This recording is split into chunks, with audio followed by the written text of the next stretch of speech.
Bonsoir à tous et merci si vous nous rejoignez à l'instant.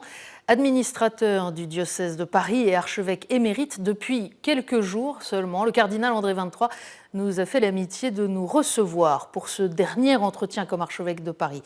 Éminence, bonsoir. Bonsoir. Alors, j'aurais jamais pensé débuter une interview avec vous par ce sujet, à vrai dire, mais j'ai envie de vous parler de Johnny Hallyday, parce que c'est le grand événement de ces derniers jours, avec ce temps de communion nationale marqué aussi par une célébration catholique. Comment est-ce que vous avez regardé cela? Par bribes, parce que après 48 heures non-stop, je trouvais que c'était suffisant. Donc ça a été un moment fort, je crois. Je pense quand même que pour beaucoup de nos concitoyens, il y avait une part d'intérêt pour la vedette, pour la star, et puis il y avait une part d'intérêt pour eux-mêmes, c'est-à-dire qu'ils célébraient en même temps leur jeunesse, ce qui est toujours évidemment un peu nostalgique. J'imaginais que vous n'étiez pas forcément bon client pour ce type de retransmission. Et en même temps, je dois dire que nous, on est étonnés de tous les témoignages, de ce que nous avons ressenti nous-mêmes, d'entendre l'Évangile proclamé à 1 million de personnes debout en silence dans les rues de Paris, et à 15 millions de téléspectateurs. Ça n'arrive pas tous les jours en France. Bien sûr, mais c'est un événement qui a certainement des effets positifs, mais enfin, pas forcément à la proportion de l'investissement médiatique. Certes. Alors il se trouve que c'était peut-être une ironie du sort ou un paradoxe de calendrier, mais c'était aussi la journée nationale de la laïcité. Quel regard vous portez sur notre laïcité française en ce moment? Est-ce qu'il vous semble que nous sommes dans un climat plutôt apaisé, plutôt tendu? Depuis que je suis archevêque de Paris, et même un peu avant, j'ai plutôt eu le sentiment de vivre une laïcité équilibrée avec les pouvoirs publics et qui ne devenait polémique ou tendue que par l'intervention de groupes particuliers que dans le langage religieux on appelle des sectes, mais comme c'est pas des sectes, c'est pas des religieux, on va pas dire c'est des sectes, mais des groupes particuliers qui en font leur fonds de commerce depuis 2 siècles et qui continuent imperturbablement. Mais en dehors de ces agressions systématiques et délibérées, je ne trouve pas que nous vivions une laïcité très, très agressive. Je trouve que tout le monde, je veux dire tous ceux qui sont responsables, fait des efforts pour que ça se passe bien. Alors il y a toujours des incidents à droite ou à gauche, mais ça c'est marginal. Mais globalement, on peut dire que ça se passe plutôt bien. Et cette semaine, nous avons eu à l'hôtel Matignon la réunion annuelle de l'instance de concertation entre le gouvernement et l'Église catholique. Et ça a été un moment d'échange très direct, avec des positions qui n'étaient pas forcément celles de nos interlocuteurs, mais avec lesquels on a pu échanger et desquels on a eu, à plusieurs reprises, des invitations expresses à nous exprimer dans des débats qui ont lieu. Les prochaines échéances bioéthiques, par exemple, ou les questions de famille, vous pensez que l'Église catholique sera amenée à s'exprimer et sera, à défaut d'être entendue, au moins écoutée? Ah, certainement, oui.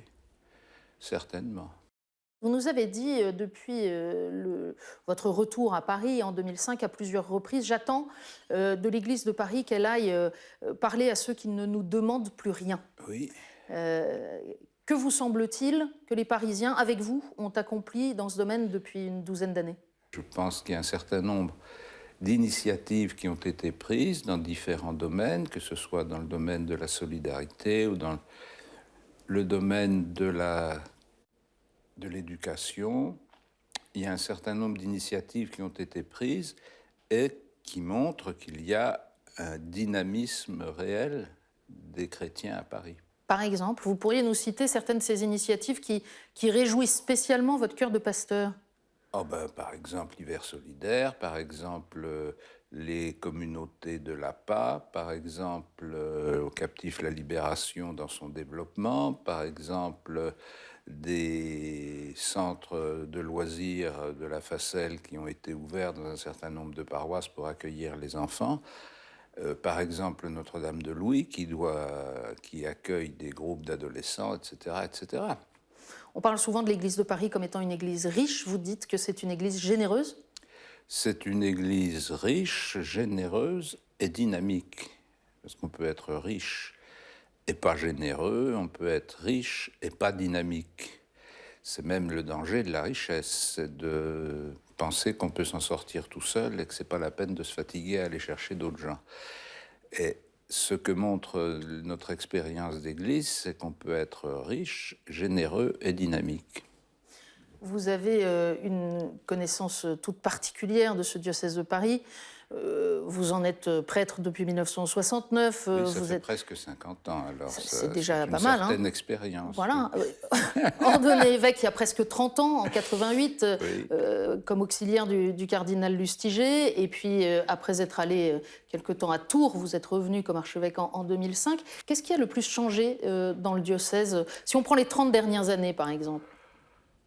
Oh, il y a beaucoup de choses qui ont changé, mais je pense que ce qui m'a paru le plus sensible dans les changements, ce sont les changements sociologiques, c'est-à-dire la transformation progressive de l'habitat dans la capitale, intramuros, dans le périphérique.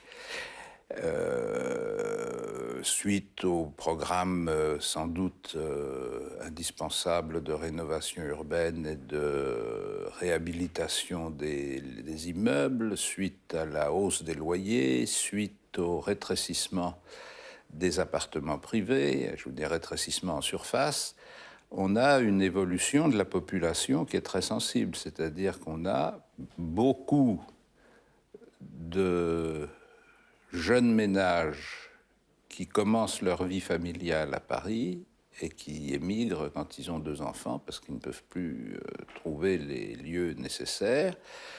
On a un certain embourgeoisement, globalement, de la capitale. On a paradoxalement aussi une affluence remarquable de personnes sans insertion sociale, immigrés, SDF, beaucoup de gens qui sont un peu dans la misère, dans la vie, pensent qu'en s'approchant de Paris, la misère sera moins dure. Et donc, ils arrivent. Et donc, on a toute une partie de nos arrondissements qui ont augmenté considérablement en diversité de la population, et ça se voit dans les paroisses. Il y a 30 ans, on aurait pu désigner 2 ou 3 paroisses parisiennes où il y avait des Africains, par exemple, ou des Asiatiques. Aujourd'hui, il y en a partout. C'est-à-dire, il n'y a plus de localisation géographique. C'est un phénomène de capillarité dans la société qui fait que notre société pluriculturelle est devenue le fond de notre vie parisienne.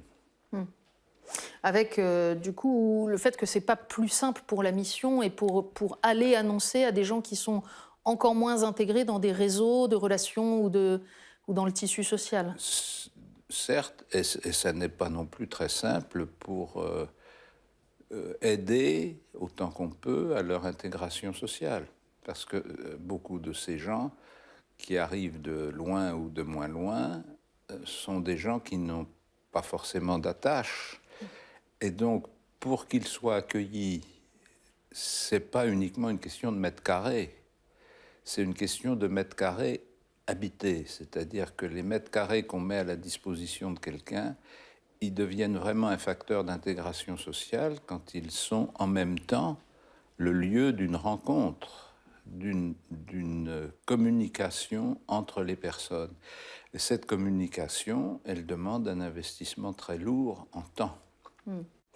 Alors, ça n'est pas le tout de ce que vous dites, mais à l'intérieur de ce que vous dites, il y a aussi le phénomène particulier de ce moment de crise migratoire, avec les appels de l'Église à accueillir les migrants, et puis avec la tentation aussi de la part de beaucoup de dire mais on ne peut pas, on n'y arrive pas, et la tentation du repli sur soi. Qu'est-ce que vous voudriez dire là-dessus à ceux qui nous écoutent? Oh, il faudrait que je leur dise beaucoup de choses et je ne suis pas sûr d'y arriver. Il faudrait d'abord aller en amont de la crise des migrants, c'est-à-dire que l'arrivée de migrants en nombre important a un effet révélateur, mais il est révélateur de quelque chose qui existe déjà. Ce qui existe déjà, c'est en gros le sentiment qu'on est arrivé à un certain niveau de qualité de vie et qu'on ne veut rien faire qui puisse nous le faire perdre. Et donc, qui dit accueil dit il faut se serrer pour faire de la place, qui dit rencontre dit il faut rencontrer des gens qui ne sont pas comme nous, qui dit socialisation, ça veut dire ouvrir des activités à des gens différents. Tout ça, ça grignote notre équilibre confortable. Mais les migrants ne sont que le révélateur. On pourrait dire tout aussi bien, comme je l'ai entendu cette semaine, que l'attitude à l'égard d'une action responsable pour l'avenir de la planète est du même ordre. Si les gens sont réticents devant des appels à l'écologie, ce n'est pas parce qu'ils ont des mauvaises pensées sur la planète, c'est parce qu'ils ne veulent rien changer à ce qu'ils font. Voilà. Et ils ne veulent pas changer le confort de leur existence. Et donc, ils sont sourds et aveugles à tous les éléments qui peuvent venir perturber cet équilibre précaire qui n'est pas très ancien. Il faut quand même avoir, comme je suis vieux maintenant, j'ai le bénéfice d'avoir un peu de souvenirs, il faut quand même se souvenir que dans les années 1950-60, beaucoup de nos concitoyens parisiens vivaient dans une insécurité et une certaine pauvreté. Pauvreté économique, mais pauvreté du mode de vie. Je veux dire, par exemple, les aménagements des habitations se sont considérablement transformés en 30 ans. Mais il y a 30 ans, il y avait des immeubles où il n'y avait pas une douche de tout l'immeuble, sur 6 étages. Bon, aujourd'hui, ça paraît complètement inimaginable, mais c'était ce que ces gens ont connu. Et donc, ils ont eu le sentiment heureux que leur mode de vie s'est quand même beaucoup amélioré et que ce serait dommage de le laisser gâcher par des gens à qui on n'a rien demandé. Alors donc, il n'y a rien à voir.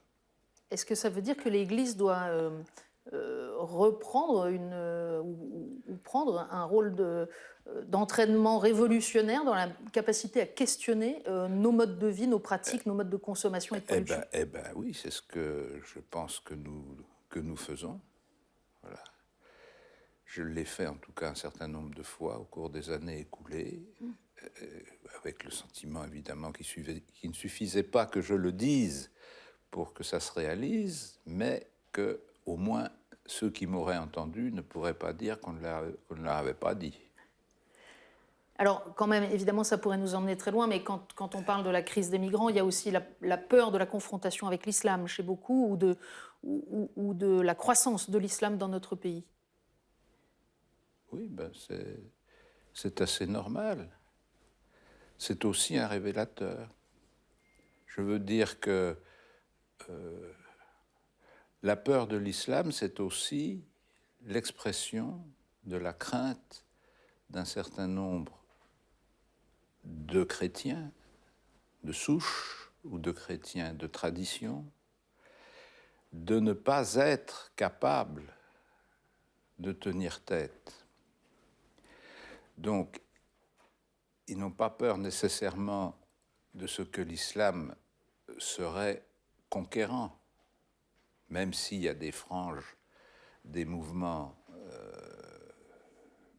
qui ont une vision de conquête universelle. Mais le musulman que l'on rencontre dans nos quartiers ou que les jeunes rencontrent dans leur collège ne sont pas tous des salafistes ou des djihadistes en puissance.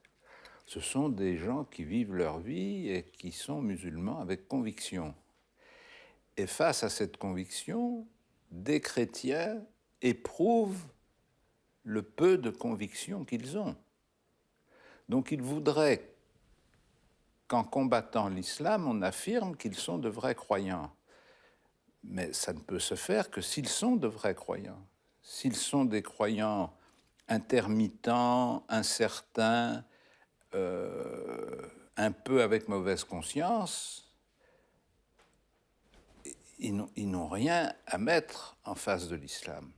Et du coup, la revendication chrétienne peut être parfois plus identitaire et culturelle que spirituelle. Et vous avez souvent été très sévère à l'égard de ceux qui prenaient ces postures. Et en même temps, on sent que c'est une tentation, y compris chez des jeunes catholiques, de brandir un étendard et d'en défendre la dimension culturelle. Qu'est-ce que vous avez envie de dire à ces jeunes qui ont aussi cette magnifique ardeur de vouloir s'engager, de vouloir défendre des choses qui les font vivre? Non, mais c'est très bien qu'ils veuillent défendre des choses qui les font vivre, à condition qu'il n'y ait pas d'erreur sur la marchandise. Voilà. Moi, je veux bien, quand on dit qu'il faut mourir pour les valeurs de la République, je veux bien. Mais qu'est-ce que c'est, les valeurs de la République ? Je ne suis pas sûr que ça vaille la peine de mourir pour pouvoir boire aux terrasses. Et donc, dire « nous défendons notre conception de la vie, notre manière de vivre », c'est légitime, mais à condition qu'on sache pourquoi on vit. Est-ce qu'on défend notre mode de vie de consommation, de divertissement, ou bien est-ce qu'on défend quelque chose de plus profond? Sans doute un peu les deux, mélangés. Mais moi, mon devoir, c'est de dire, écoutez, attention, ne prenez pas la défense de la civilisation occidentale pour la défense de la foi. Mais alors à quoi les engagez-vous à s'engager, justement? Mais à ce qui vaut la peine, c'est-à-dire à ce qui les motive pour changer leur manière de vivre.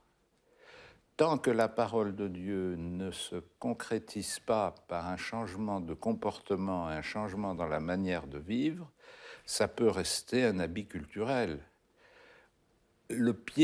Là où on est au pied du mur et où on voit la vérité de la conviction, c'est quand on accepte de ne plus vivre de la même manière. Et donc, de se changer soi-même. C'est-à-dire quand la foi chrétienne, ça n'est pas le projet de changer les autres, c'est le projet de se changer soi-même. Et il y en a qui, au sein de la communauté, ont des charges de gouvernement particulières. C'était votre cas à Paris. Monseigneur, on a l'impression, une fois de plus, que vous accueillez les changements, les étapes avec une sérénité, presque une placidité qui peut être désarmante. Et certains peuvent se dire, mais au fond, il est indifférent au fait que les choses continuent, s'arrêtent, qu'il nous quitte même. On peut entendre ça. Parce que j'ai la foi. J'essaye de vivre ce que j'annonce. Qu'est-ce qui est la colonne vertébrale de mon existence? C'est pas ce que je fais. C'est pas mes titres, c'est pas mes responsabilités, c'est pas mon métier, c'est ma relation avec Dieu. Ma relation avec Dieu, elle a traversé 75 ans, donc elle a eu beaucoup de modalités différentes. Et à chaque fois, ce sont des changements plus ou moins importants. Alors, il y a des changements importants. Quand on entre au séminaire pour devenir prêtre, c'est un changement important. Mais enfin, c'est toujours le même Dieu. Quand j'ai dû quitter Paris pour aller à Tours, c'était un changement important, mais enfin, c'était le même Dieu. Quand je suis revenu à Paris, c'était le même Dieu, et maintenant que je suis en retraite, c'est le même Dieu. Alors, qu'est-ce qui peut changer de fondamental qui change cette relation avec Dieu? Vous allez tout de suite à l'essentiel. Humainement, c'est quand même des moments particuliers. Ce sont des moments particuliers. Ben oui, ben cette année, j'ai passé 3 mois à l'hôpital. C'est un moment particulier, mais enfin, Dieu était présent à l'hôpital. Il n'était pas aux abonnés absents. Est-ce que l'expérience de la maladie vous a changé? Sans doute, oui. Ça m'a fait découvrir d'abord tout un univers que j'ignorais pratiquement, hein. J'avais été une fois ou l'autre à l'hôpital comme ça, mais passer 3 mois à l'hôpital, ça veut dire vraiment être immergé dans un univers qui est tout à fait particulier, un peu comme un couvent, quoi, un monastère, mais un monastère de maladie. Et puis, et puis ça m'a changé aussi dans la prise de conscience que finalement, le diocèse de Paris pouvait vivre même quand j'étais couché. Donc ça m'a aussi donné conscience des limites de mes possibilités, en tout cas de l'efficacité de ce que je fais, puisque quand je ne suis pas là, ça marche aussi bien que quand je suis là. Donc je me suis dit, ben, c'est probablement une invitation à mieux évaluer les choses. Et puis, ça m'a changé aussi par une réflexion sur que j'avais jamais eu l'occasion de faire, probablement, sur la capacité d'adaptation de l'être humain, ses capacités de récupération, puisque quand même, en 3 mois, je suis passé des frontières ultimes pour revenir à une vie presque normale. Donc, c'est quand même un trajet qui montre qu'une carcasse humaine est quelque chose de très résistant et de très adaptable. Vous avez eu aussi beaucoup de témoignages de gens qui se souciaient de votre santé à cette occasion. Oui. Vous en avez encore en ce moment, de gens qui vous disent leur affection au moment de votre départ. Est-ce que ça vous fait plaisir? Beaucoup, oui. En tout cas, ça me permet de découvrir qu'il y a un certain nombre de gens pour qui la personnalité colore un peu la fonction. C'est-à-dire qu'ils ne me remercient pas simplement parce que j'ai fait l'archevêque de Paris pendant 12 ans et je m'arrête. Alors ils disent, ben, c'est gentil, il a fait 12 ans d'archevêque, ça mérite bien une médaille. On lui envoie une médaille en lui disant, c'est bien.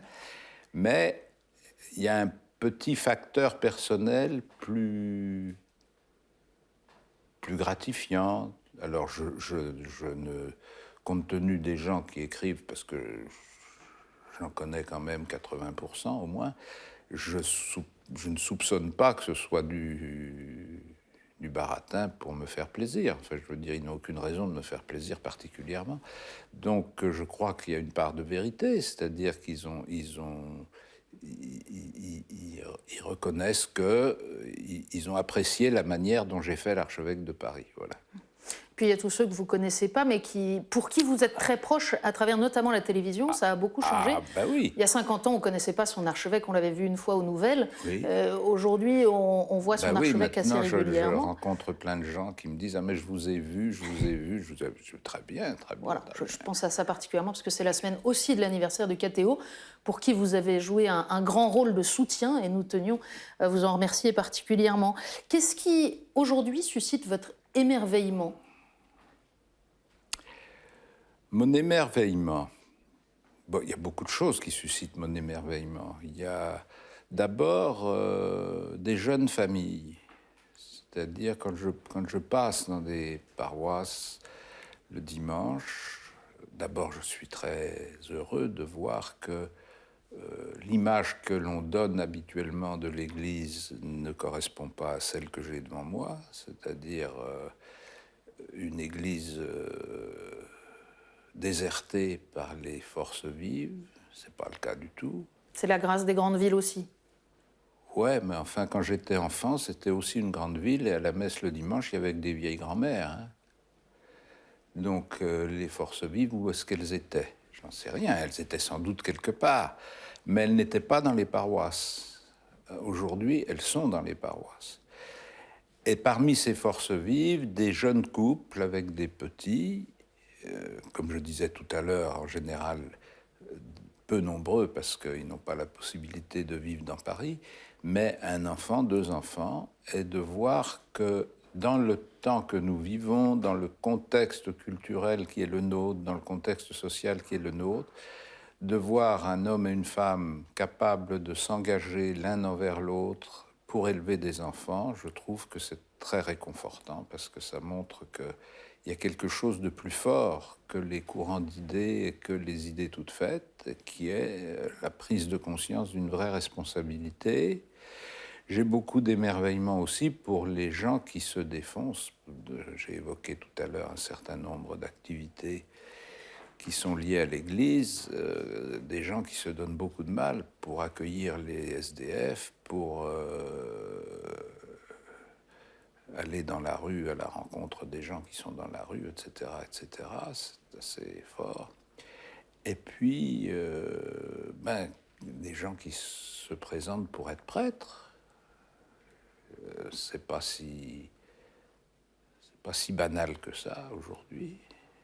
En tout cas, c'est pas très promotionnel. Si les gens qui nous regardent de Paris ou d'ailleurs en France et dans le monde veulent à leur tour prier pour vous, C'est bien. c'est bien. Ils peuvent. On ne peut pas les décourager, mais est-ce que vous voudriez leur confier une intention particulière? Ah j'ai une intention, mais elle n'est pas très correcte, puisque le pape me l'a corrigé quand je lui ai dit, pour l'encourager à accepter ma démission, je lui ai dit, vous comprenez, je suis plus en très bonne santé, Puis je lui ai dit, il faut que vous me laissiez quelques années pour expier mes péchés. Alors il m'a dit, mais le ministère d'un évêque expie beaucoup de péchés. Bon, alors, je dis, bien. Donc, non, ils peuvent prier pour que je ne perde pas mon temps, quand je n'aurai plus à m'occuper des affaires du diocèse de Paris. Et ils peuvent prier pour la persévérance des chrétiens à Paris et ailleurs, pour la fidélité des chrétiens à leur relation avec le Christ. Qu'est-ce qui habitera, vous, votre prière, spécialement pour ceux qui vous perdent comme archevêque, comme père, d'une certaine manière, les diocésains de Paris et les catholiques orientaux, oui, dont vous étiez l'ordinaire. L'ordinaire, oui. Et donc, tous ceux-là sont un peu chamboulés de votre départ. Oh, ben non, ils vont avoir un archevêque tout neuf. Ça n'empêche pas. Non, mais je les porterai dans la prière, certainement, tous les jours. Et j'ai encore une assez bonne mémoire pour visualiser un peu les lieux. Quand on parle de quelque chose ou de quelqu'un, je peux tout de suite situer. Et pour la prière, c'est très important, parce que ça veut dire qu'on peut s'appuyer sur une mémoire des lieux et des personnes. Alors ça, c'est votre prière. Et maintenant, comme envoi en mission pour nourrir leur espérance, leur charité, leur foi, qu'est-ce que vous voulez dire aux chrétiens de Paris, aux catholiques de Paris et aux catholiques orientaux qui dépendaient de vous jusqu'ici? Je leur dirais pas la même chose. Pour les orientaux, je leur dirais que la situation dans laquelle ils vivent en France suppose qu'ils aient une fidélité réelle à leur communauté, à leur tradition liturgique et à leur identité culturelle. Alors peut-être que dans une génération, ils seront complètement intégrés à la culture française et que ce sera une autre génération d'orientaux. Mais pour ceux qui sont là actuellement, je crois que c'est un élément très important et qu'ils aient conscience qu'ils ne sont pas des succursales des patriarcats orientaux, mais qu'ils sont un élément de l'Église locale dans laquelle ils témoignent d'une tradition particulière. Pour les Parisiens, je dirais que ce qui a vraiment beaucoup changé dans les 50 années passées, c'est la familiarité, c'est un des fruits du Concile et d'autres efforts qui ont été faits, c'est la familiarité des chrétiens avec la parole de Dieu, la facilité, la disponibilité facile de la parole de Dieu pour qui veut, que ce soit avec les petites brochures mensuelles, que ce soit avec leur téléphone, enfin ils peuvent avoir l'Évangile n'importe où, n'importe quand, et donc c'est vraiment de s'enraciner et s'ancrer dans la méditation de la parole de Dieu et dans l'expérience communautaire de la vie ecclésiale. On ne peut pas être chrétien tout seul, et donc il faut être chrétien avec d'autres qui ne sont pas forcément très malins, qui ne sont pas forcément beaucoup plus saints que vous, qui ne sont pas forcément attirants, mais enfin c'est ceux-là que Dieu nous donne. Et donc c'est avec eux qu'il faut qu'on fasse vivre l'Église. Vous priez pour votre successeur? Ah ben bien sûr, depuis que je le sais. Une grande question qui agite peut-être d'abord les journalistes, mais pas seulement. Monseigneur Aupetit était lui-même évêque auxiliaire de Paris avant. Si peu de temps, c'est dommage. Est-ce que ça veut dire qu'on est toujours dans une filiation lustigérienne? Il n'y a aucune filiation ni lustigérienne ni d'aucune sorte. C'est-à-dire que le pape choisit souverainement qui il veut, et en prenant dans les propositions qu'on lui fait. Il se trouve que dans ces propositions, il y avait quelqu'un qui a été un ancien évêque auxiliaire de Paris, et ben c'est comme ça, puis c'est tout. Il arrive avec sa personnalité, son histoire, et il sera accueilli donc à partir du 6 janvier. En quoi est-ce que très concrètement votre vie va changer le 7 ? Ah ben je n'habiterai plus ici. Et j'aurai quelques loisirs, si je ne perds pas la vue trop rapidement, pour lire et pour avoir une vie de prière plus confortable, je veux dire en temps et en choix du moment, et voilà. Vous demeurez cardinal, et cardinal en activité jusqu'à vos 80 ans, puisque c'est ce que veut la règle. Si je peux, oui. Donc on aura l'occasion, et c'est ce que je voulais dire par là tout simplement, de vous interroger à nouveau, et notamment sur les questions universelles que traite le Collège des cardinaux. Merci, Monseigneur, de nous avoir accordé ce moment. C'est sans doute un peu iconoclaste. J'ai commencé en vous parlant de Johnny Hallyday, l'autre grand disparu de la semaine dernière dans le cirque médiatique. C'était l'écrivain Jean d'Ormesson, et par un coq à l'âne me venait en mémoire la manière dont Bernard Pivot, pendant plusieurs années, terminait son émission Apostrophe avec son immanquable questionnaire, au terme duquel il disait à ses invités « Si Dieu existe », on présume qu'on peut se passer de ce préliminaire sur Cathéo, et en vous parlant, Monseigneur, qu'aimeriez-vous l'entendre vous dire le jour où il vous accueillera ? Puis-je à mon tour vous poser la question? Tu n'as pas trop mal travaillé.